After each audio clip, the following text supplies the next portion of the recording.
ass. Every time I pull my hair was any outfit. But you'll find me ugly and one day you'll disappear. Cause what's the point of crying? It was never even enough. Did you ever want me? Was I ever good enough? Good boys are up. Good boys are up. Kita akan membahas tentang ojek kampus, bisa disebut dengan Okejek. Okejek ini adalah layanan transportasi kampus yang didirikan di Universitas Lampung, yaitu Unila, pada tahun 2021. Nah, hasil penggabungan dari dua layanan ojek kampus sebelumnya, yaitu Jekpus dan Jekwa. Layanan ini bertujuan untuk mempermudah pergerakan di kampus yang luas dan sibuk, menawarkan solusi transportasi yang cepat dan efisien untuk mahasiswa, dosen, serta staf kampus lainnya. Dan Okejek ini memungkinkan penggunaannya untuk melakukan aktivitas sehari-hari seperti pergi ke kelas, perpustakaan, atau kegiatan organisasi dengan harga yang terjangkau, dan sistem pemesanan yang mudah melalui WhatsApp atau aplikasi sederhana, dan menjadikannya pilihan utama bagi mereka yang membutuhkan transportasi cepat di lingkungan kampus. Selanjutnya yaitu metode penelitian. Penelitian ini menggunakan desain penelitian deskriptif dengan pendekatan kualitatif. Tujuannya adalah untuk mencari fakta berdasarkan pendekatan enterprise risk management yang objek penelitiannya adalah Okejek atau ojek kampus yang berlokasi di sekitar Universitas Lampung, Bandar Lampung. Jenis data yang dipakai dalam penelitian ini adalah data primer berupa wawancara dan data sekunder berupa dokumentasi. Dalam penelitian ini, metode pengumpulan data adalah wawancara dan studi pustaka. Selanjutnya, data yang dikumpulkan melalui kegiatan wawancara dan dokumentasi dalam penelitian ini selanjutnya akan diolah menggunakan pendekatan enterprise risk management. Pendekatan ini menggunakan data dari hasil wawancara yang dilakukan dengan pihak Okejek dan observasi yang dilakukan secara langsung. Model Enterprise Risk Management dimulai dengan mengidentifikasi risiko pada setiap proses bisnis dan analisis probabilitas dan konsekuensi dari risiko. Definisi risiko secara tradisional diukur dengan dua variabel gabungan, yaitu yang pertama frekuensi kejadian atau probabilitas dari peristiwa yang berarti berapa kali peristiwa tersebut terulang dalam jangka waktu tertentu. Yang kedua yaitu seberapa besarnya konsekuensi yang dihasilkan oleh peristiwa tersebut, yaitu semua hasil dari peristiwa tersebut. Selanjutnya, risiko akan dievaluasi lalu diukur tingkat risikonya dan digambarkan risikonya. Apabila risiko tersebut dapat diterima oleh Okejek, maka yang dapat dilakukan adalah mengamati serta memantau risikonya.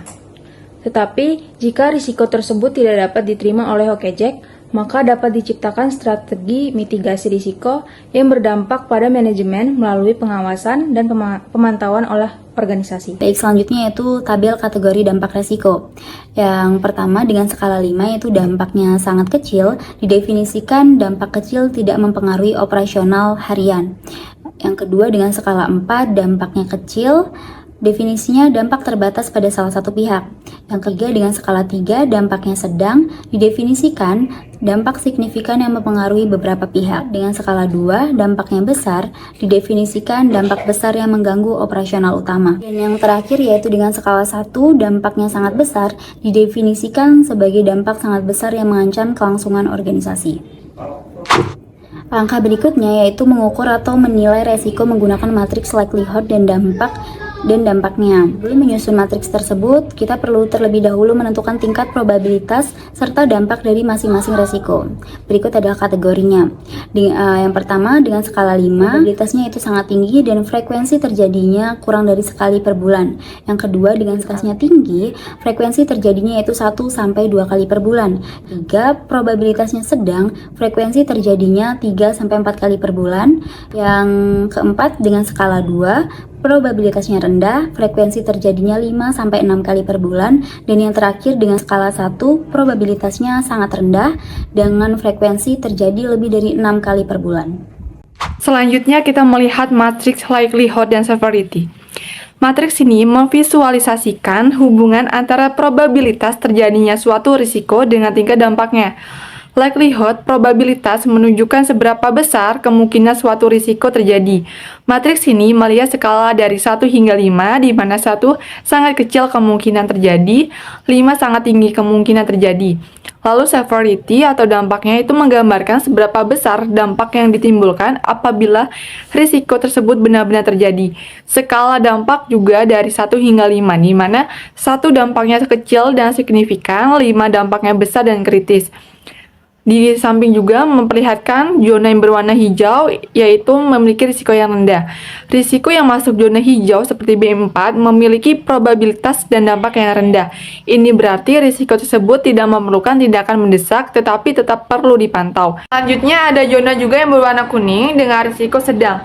Risiko dengan kategori sedang seperti B1 dan B5 menunjukkan bahwa risiko ini memiliki tingkat probabilitas atau dampak yang cukup signifikan. Untuk zona ini perlu dilakukan pengelolaan risiko secara rutin.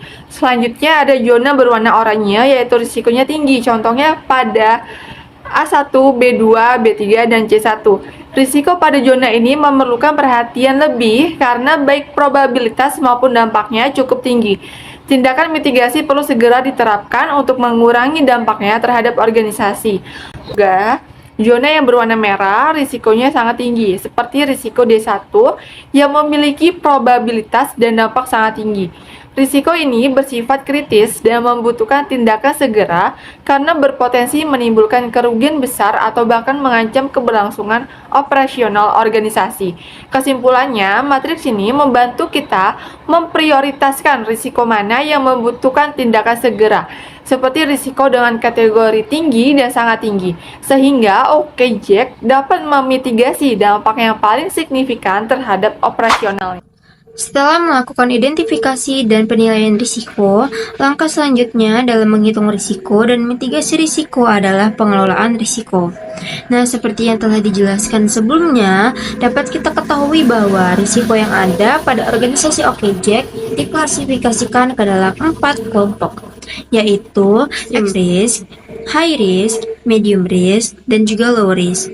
Lalu bagaimana sih cara mengatasinya? Nah, berikut ini adalah beberapa cara yang dapat dilakukan OKJEK dalam memitigasi risiko yang ada. Di antaranya, untuk mitigasi risiko yang tergolong dalam extreme risk, seperti keluhan dari konsumen yang mempengaruhi reputasi, dan risiko yang tergolong dalam high risk, seperti risiko pendapatan tidak stabil akibat fluktuasi penumpang, risiko kendala kendaraan habis bensin atau kerusakan mesin, risiko keterlambatan penjemputan, dan risiko pelanggaran anggota yang menyebabkan skorsing, merupakan klasifikasi risiko yang memerlukan perhatian khusus dan harus segera ditangani. Karena risiko-risiko yang tergolong dalam extreme risk dan juga high risk memiliki dampak yang sangat besar dan signifikan terhadap kelangsungan hidup organisasi. Nah, oleh karenanya, dalam upaya mitigasi risiko, manajemen OKJEK ini melakukan beberapa cara seperti dalam penanganan risiko keluhan dari konsumen yang tergolong dalam extreme risk, manajemen OKJEK ini bersedia untuk melakukan pengantaran gratis sebagai bentuk kompensasi atas ketidaknyamanan pelanggan. Nah, dalam upaya meningkatkan reputasi organisasi juga, OKJEK ini mewajibkan setiap anggotanya untuk membeli kupon seharga 35.000 untuk setiap 100 buah kupon yang akan diberikan kepada penumpang setiap pengantaran selesai. Nah, kupon ini dapat pelanggan kumpulkan hingga 10 buah dan dapat ditukarkan kepada pengemudi untuk pengantaran gratis.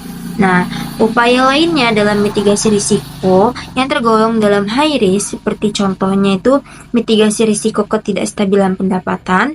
Manajemen OKJEK ini telah mengharuskan kepada anggota untuk melaporkan jumlah pengantaran yang telah diselesaikan. Nah, hal tersebut ini bertujuan untuk pemerataan pendapatan. Nah, sebagai contohnya, apabila pengemudi A telah melakukan pengantaran sebanyak 10 kali dan pengemudi B hanya melakukan pengantaran 5 kali, maka pengemudi A diminta untuk tidak melakukan pengantaran terlebih dahulu untuk memberikan kesempatan kepada pengemudi B untuk melakukan pengantaran. Nah, setelah jumlahnya ini pengantarannya dikira sudah cukup seimbang, maka pengemudi A diperbolehkan untuk kembali melakukan pengantaran. Kemudian, risiko yang tergolong dalam kategori medium risk adalah risiko terjadi kecelakaan kerja dan risiko anggota tidak ramah atau kurang profesional. Risiko dalam kategori ini merupakan risiko yang harus diperhatikan setelah extreme risk dan juga high risk. Sebab, meskipun dampak yang ditimbulkan ini tidak terlalu signifikan, manajemen organisasi tetap harus memberikan penanganan yang tepat dan cepat untuk menghindari peningkatan risiko yang signifikan agar tidak menjadi kategori risiko yang tinggi atau high risk. Nah, sebagai contoh, dalam upaya penanganan risiko kecelakaan kerja, pengemudi beserta OKJEK akan bertanggung jawab atas biaya pengobatan penumpang dengan menggunakan kas organisasi yang diperoleh dari penjualan tiket. Kemudian, untuk risiko yang tergolong dalam low risk seperti pencurian orderan, merupakan risiko yang mendapat prioritas terakhir dari beberapa risiko yang ada. Sebab, risiko ini memiliki dampak yang kecil dan jarang terjadi. Namun, risiko ini juga tidak boleh dianggap remeh dan perusahaan harus mengelola risiko ini dengan baik agar tidak mengalami peningkatan yang berdampak pada kenaikan tingkat risiko. Nah, dalam upaya penanganan risiko pencurian orderan, manajemen OKJEK memberikan peraturan kepada anggota untuk tidak mengambil orderan apabila baru saja melakukan pengantaran. Dan pengemudi diharapkan menunggu setidaknya 5 menit untuk dapat kembali mengambil orderan. Namun, untuk penanganan ini, kami mengusulkan kepada manajemen OKJEK untuk memberikan jeda setidaknya hanya 1 atau 2 menit, dikarenakan terkadang pelanggan ini sedikit kesulitan untuk mendapatkan pengendara. Hal tersebut juga bertujuan untuk mengurangi risiko di masa depan seperti pelanggan beralih yang menggunakan aplikasi lain yang lebih responsif. Dari selanjutnya itu kesimpulan, melalui pendekatan Enterprise Risk Management atau yang biasa kita singkat IRM, identifikasi dan penilaian resiko yang dihadapi oleh OKJEK meliputi resiko operasional, keuangan, dan sumber daya manusianya. Hasil analisis menunjukkan bahwa resiko tinggi seperti ketidakstabilan pendapatan dan keterlambatan penjemputan memerlukan tindakan mitigasi yang konkret. Rekomendasi pengelolaan risiko yang diusulkan meliputi peningkatan komunikasi antar pengemudi, pelatihan, dan penanganan keluhan pelanggan. Dengan pengelolaan risiko yang baik, OKJEK dapat meningkatkan kualitas layanan dan mempertahankan reputasi yang positif.